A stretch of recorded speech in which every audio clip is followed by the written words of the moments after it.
I'm Becky Lyons. Welcome to Jesus Speaks in the Book of Mormon and in Dreams. Today we are reading from the Book of Mormon. We are reading Mosiah chapter 9. So today we're reading about the record of Zeniff and his people. So the record of Zeniff, an account of Zeniff and his people from the time they left the land of Zarahemla until the time they were delivered out of the hands of the Lamanites, comprising chapters 9 through 22 inclusive.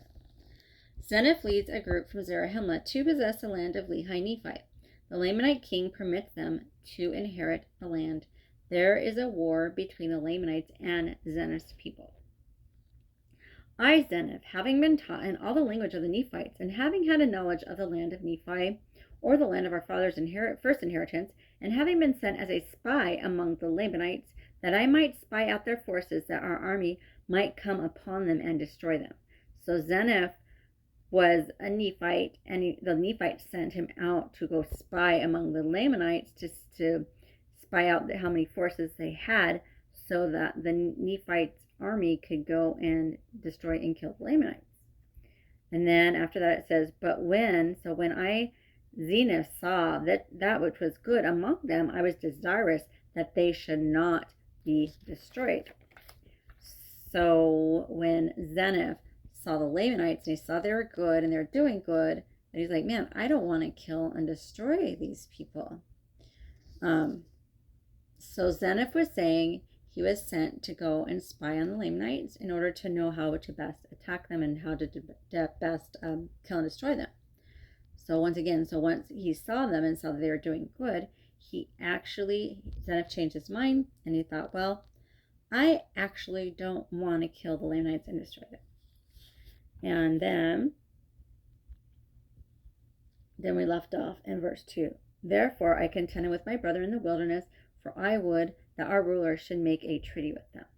So then after he went to spy on them and saw that the Lamanites were doing good, then Zeniff contended with his brethren the Lamanites in the wilderness, and he says, you know what? They're doing good. We shouldn't kill and destroy them. Let's make a treaty with them instead. So like a treaty is like an agreement. So then the leader of the group that Zeniff was with absolutely did not want to make a treaty with the Lamanites. And just because Zeniff just said that he wanted to make a treaty with the Lamanites, Zeniff leader was very bloodthirsty and he wanted Zeniff to be killed.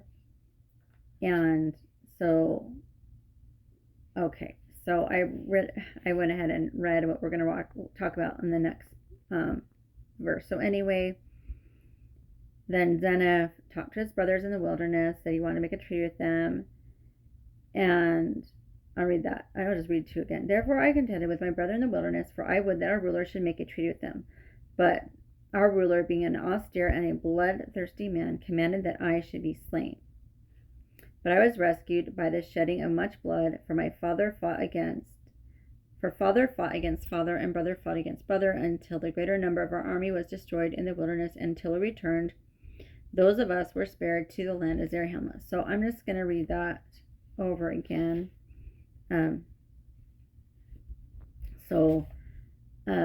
was once again, he was telling his brethren, like Nephite brethren, I don't think we should destroy them. They're doing good. So Zeniff wanted to make a treaty, which is an agreement with the Lamanites.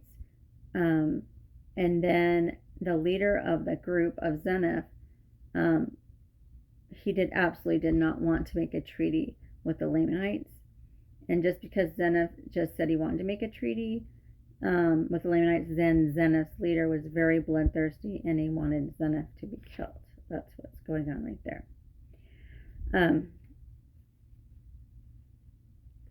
then he says, but I was rescued by the shedding of much blood, for father, I just read of it, all that. The father fought against father, the brother against brother, until the greater number of our army was destroyed in the wilderness. We returned, those of us were spared to the land of Zarahemla, to relate the whole tale to their wives and their children. So then Zeniff, he went up to large group and so he came back, and Zeniff was saying that they had to go and tell all the wives and all the children and about all of their husbands and all of their fathers that were killed.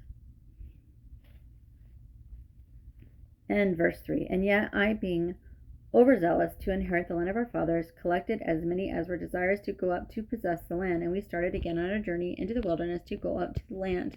But we were smitten with famine, and we were smitten with sore afflictions, for we were slow to remember the Lord our God.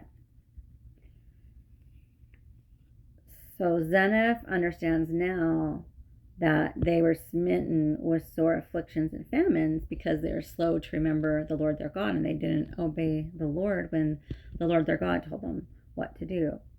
So we are reading this now firsthand from Zeniff. But if we go back to Omni a few chapters, Omni talks about Zeniff. So this is what Omni says about Zeniff. So Omni says back in Omni, it's just one chapter in verse 27, talking about Zeniff. Omni says this about Zeniff.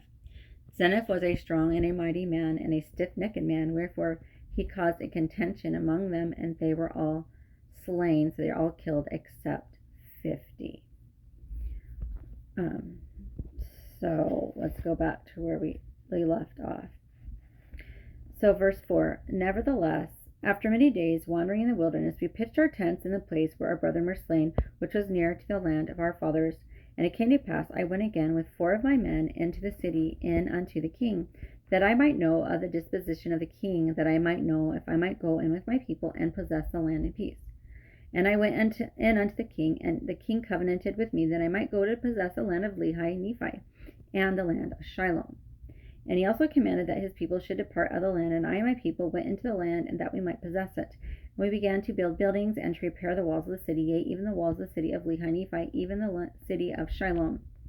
And we began to till the ground, yea, even all manner of seeds, and with seeds of corn and of wheat and of barley, and with meats, and with sham, and with the seeds of all manner of fruits, we did begin to multiply and prosper in the land. In verse 10. Now it was the cunning and the craftiness of King Laman to bring my people into bondage, that he might yield up the land, that we might possess it. So who does King Laman remind you of? That King Laman wanted to bring the people into bondage. Who could that remind us of? Could that be like Satan with us? Is Satan quick to bring you and me into the bondage of sin, to make us his personal slaves and to take away our agency? I think King Laman's a lot like Satan. So anyway, this is the first part of the chapter of Mosiah, and then I'm going to do a second video with the last half of this chapter. See you in the next video.